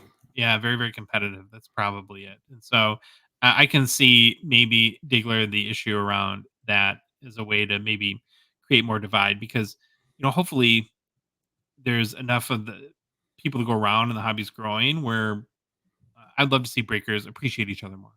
Mm-hmm. Next question from Discord, Irish Flyers Collector. Okay, I got to say first, this is Neil, our good friend. I'm kind of thinking he finds it sport to ask questions like how many hours of research we have to do every week to answer one question. Um, yeah, I knew you would dive into this, so I just didn't. It's a great question though. How many different series of hockey cards are released each year? Example like flagship 3 times, OG Platinum, so on and so forth. And how many were released each year back in the 90s, like the junk wax era? The reason why I asked is this hot take is that card companies are probably still producing the same number, if not more, cards today they were back in the junk wax era. They're just disguised in different wrappers. So I'm gonna let Yeah. you answer this first because you did the legwork. Well, I didn't do that much work. It's one of these that probably should have a deeper dive. However, I just took his question on surface level and said, well, let's look because we have TCDB has a great resource, and I can look at the major releases. I didn't go into like the goofballs, the oddities, random stuff, but I went and looked at the major releases. So in 1990-91 for hockey, there were 9 major set releases. 94-95, there were 20 major set releases. 98 and 99, there were 23 major set releases. So now let's jump to current. And I use 2021 because I think everything's out, right? From 2020 to 21. There were 24 major set releases, and 21-22 has 25 major set releases. So we've definitely seen a jump, and we've definitely seems like we're landing in that mid-20s spot right now. I think a big reason why it seems like there's more is because, and we forget this at times, that we're getting basically 3 years worth of releases at once. Right? It seems like every other Yeah. product is a different Yes. year. So we Yeah. just had 2023 Series 1. Now we're getting 2022 SP Authentic, and before that, I think was a 2021 product. And so it's hard to keep. I think that really is impacting the perception of the volume and new products coming out. Well, and I gotta believe too that they're so worried, or I'll say Upper Deck, but any card manufacturer right now has to be so worried not to get back into the junk wax and Yeah. just completely destroy your market. So I don't think we have print runs like that, but it's definitely a good question.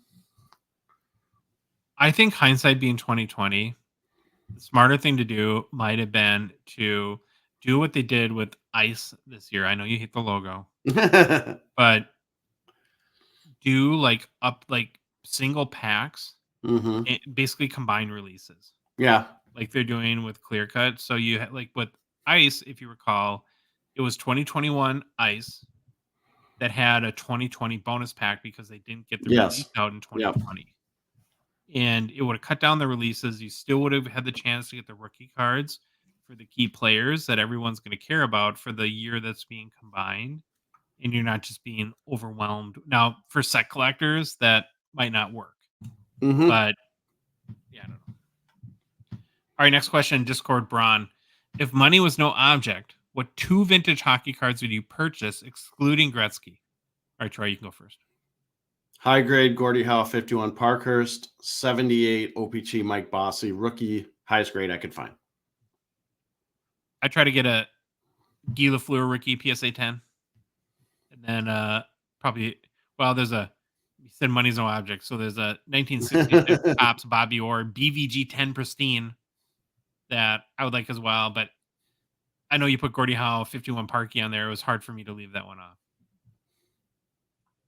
Next question is a great one. We're going to be talking more about the expo soon, but Panther Cards 00 from Instagram. I'm going to be attending the Toronto Expo for the very first time. I'm traveling from the US to Canada. What would you recommend for bringing cash? Should I bring US dollars to Canada in exchange for Canadian dollars in Toronto, or should I exchange in the US and bring Canadian dollars across the border? So I will kind of give an answer to this. I bring a mix of both. Most vendors will take US dollars or Canadian dollars at the show. Just remember, prices will be in Canadian. So if you see something listed as 200 Canadian, don't pay 200 US dollars. Don't be like, oh, I'll just give you 200 US, because then you're way overpaid. It shouldn't be a huge issue for bringing US dollars. I think I never had a vendor say no, they wouldn't accept it. Just remember, you have to do the conversion. And remember, Americans right now, if you're listening, our dollar is very strong against Canadian currency. $1 equals $1.37 Canadian right now. As to where to exchange, I don't know if this was actually asked, but I always think about this. Where to exchange?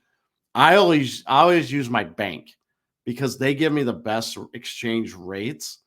Don't use like the airport currency conversion place, or even ATMs can charge a fee if you withdraw money in a foreign country. But what you have to do sometimes with your bank, I have to do this with my bank, is go online or use my app, and I can actually say I need to get whatever it is. We'll say 500 Canadian dollars, and I need to pick it up on this day, and they'll have it ready for you. You have to do that with some banks, and mine's one of them. And usually I have to give them 48 hours notice so they can order the foreign currency, because they don't have a lot of it on hand. So if you get a huge chunk, they want to know beforehand so they can order it and have it there for you to pick up. So just remember that. Check with your bank. When you're a baller like Troy and you need stacks for high society, Stacks you of gotta order 'em in Monopoly money advance. that melts if it's too warm out. All right, next question from Instagram, the Rempel Crew. Do you think this is the last season for Marc-Andre Fleury? All right, Troy. I think it is. I think it's the last year for an all-time great goalie. I really do think the speed of the game is just getting too much for him right now, and he's obviously not a young spring chicken anymore. This current age, I think the game's going too fast. If he wants, I do see him having a career as a backup if he wanted to for 2 to 3 years, but who knows if he wants to go that route. He definitely would be more than capable to play a couple games here and there, maybe 10 to 20 a year going forward for maybe a couple more years. I just really hope if he calls it quits, I just want him to stay involved. If it's coaching, management, media, whatever. I think he's a great personality and would be a great ambassador. So I hope he stays involved in hockey somehow. The Wild will give him like one of those like VP of fun time jobs or something like that. Community relations. Yeah. It does seem like the writing's on the wall. If you especially look at the Wild's game versus Montreal in Montreal, where he did like an extra curtain call Yeah. and he seemed to really be soaking it in. So the tea leaves, I think, are pointing to him retiring, although nothing official has been announced. Okay, Instagram Duke N19. Is the CHL Connor McDavid and Sidney Crosby graduates good or bad? Well, Duke, I mean, good or bad of any hockey card is very much the eye of the beholder. If you like it, collect it. I think they're cool cards, but they're likely going to have a limited market in the hobby for a couple of reasons. First, collectors will always prefer NHL jerseys versus any national team jersey or juniors or anything like that. And then, secondly, I think CHL cards have more interest for Canadians, of course, than from collectors from other countries, so that could limit the market a bit. But I hadn't heard of them until you asked the question. I went and looked at them, and I thought they're super cool. So I think they're good. Have you seen them yet, Troy? No, I totally missed this question. I'm trying to scramble right now. I can't even find them because everything goes wrong. I hit like 3 wrong buttons. So I'm Panic searching. I'm panic searching, but I will default to what you said. Great answer. Next question from Discord. T. Olson 70 says, who do you feel is the most irrelevant hockey player that somehow has hobby relevance? Okay, so I like this question and I don't. It is a fun one to think about. Yeah, we're gonna make people get mad. Yeah, people get mad when we pick players. So I'm gonna answer with a small caveat here. Like I'm gonna define the word irrelevant strictly like from the hobby perspective, meaning that their production on the ice doesn't match what's typically valued in the hobby, and it doesn't mean they're a bad player. So we're not gonna say this. Yeah. You know, the easy choice would be Laffy, but we're not gonna go there. We I mean, pick on him. when I first read this question, that was the first thing that jumped in my head, and then this might be bad too. I started thinking Shane Wright might be coming up on this.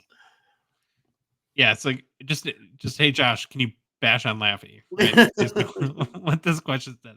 So I'm gonna go with probably the other guy, pick on a little bit, but I think I have a good case here. So I have to go with Mo Sider, and I'm gonna start off with a bunch of flowers. He's a really good NHL defenseman. I would take him on the Wild any day of the week. We just gave up 90 shots, right? Yeah. So we need help on the blue line, and he is a Calder winner, and he's gonna, I think, have a long and awesome career. But as a hobby chase, I don't get it. And here's why. He's played 169 career games to this point, and he has 13 goals. Mm-hmm. Now, he does have 84 assists for 97 points, so his points per game is okay. But I just don't see, again, given the history of really solid, great, even legendary defensemen that have almost no hobby chase, why you would be pumping a ton of money into Mo Sider cards at this point. I mean, is that fair? Yeah, I think that's fair. And I guess, I mean, he might turn into a 30 goal scorer, which would be incredible. But when you have a 13 goals over 169 games, I just, and the hype was, and he fell into this magical hype window in that summer of 2021, right after the Calder. And obviously it's cooled off a lot since then, but yeah, that's why I picked. Do you have anyone you would throw in there? No, because I just let you take the bullet for this one. Bullets. Tage Thompson, maybe, but that's unfair because we're so early. The 6 game or 4 game. Yeah, I was just saying because I'm so mad at him for my fantasy team. I'm just taking it all out on him right now. Next question I really like is from Twitter or X, whatever. So at some point, do we just call it X? I don't know. I hate the name. You know what I hate about this name too is that it kind of forces you to say x.com because that's the only thing that, and I don't want to say .com anymore. Yeah. Does Upper Deck give cards to teams or players? It would be cool if every player got a copy of their Young Guns. Do you know of any cool stories of players collecting? This is me. I gotta do an investigative report on this. I'm not sure if they give cards to players, but I have to believe they do. Like, it's got to be in the agreement. If you want your Young Guns card, they will give you a copy of your Young Guns card. So I have to believe that they can get a copy of it, just the base one. As for players collecting, I've actually read stories and I had to go search them up again, but we've heard definitely about stories of players collecting. Even Bedard in an interview mentioned how cool it would be to be on an NHL card since he collected them. Now, I don't know if he's currently collecting, given he's now an NHL player with a full-time job and busy all the time, but he's definitely mentioned it. There's stories about Adam Henrique, Milan Lucic, Jonathan Tavares, Jason Zucker, and Max Domi. You can find stories about them. They are collecting, or they were collectors, or are collectors. I'm sure there are others. And if any of our listeners know or have heard of NHL players collecting, let us know. And I always say this, but it's on my list of things to do. I'm gonna send a message to the Minnesota Wild PR team. Just see if they know of any Wild players that collect, and if so, can we get them on? Yeah, that'd be awesome. Next question, Instagram, JC Filthy Cards. Do you think Ovi breaking the career goals record is already baked into overall values? Can we just say yes to this question? Yep, I think we've had this one, 3 or 4 times. I think currently, yes, it is baked in. Maybe not for long. No, maybe not for long. All right, next question, Discord, back to Braun. What are your thoughts on buying a case versus boxes? Another good question. So many people have told me that if you are going to buy 8 to 10 boxes or so, you're better off buying a case as you get the case hit. My thoughts are I have always bought a couple boxes from several LCSs and find I can get a couple case hits or a bunch of better card pulls as I'm buying a few boxes from different cases. I buy boxes. I mean, I'm a box guy. I don't buy cases. I buy boxes just mainly for the price point. I don't want to spend that much on a case. But if you're going the investing route, like we mentioned earlier, cases all the way. We just had somebody in our Discord. I won't mention his name in case he doesn't want it to be public knowledge, but he bought a case of one of the 2022 flagship releases for really cheap.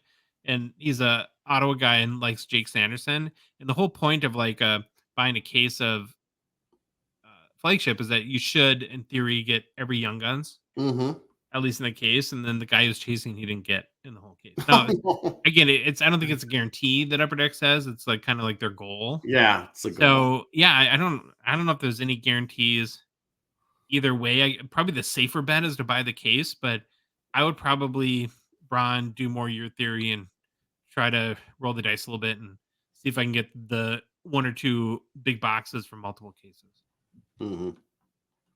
Next question, Discord, Andrew. If you had your choice and price point was similar, would you prefer the acetate Young Guns, not the clear cut, over the exclusives Young Guns? He says, I prefer the acetate aesthetically, but obviously it's not numbered, but it's short printed. I'm on the fence. What's your guys' take?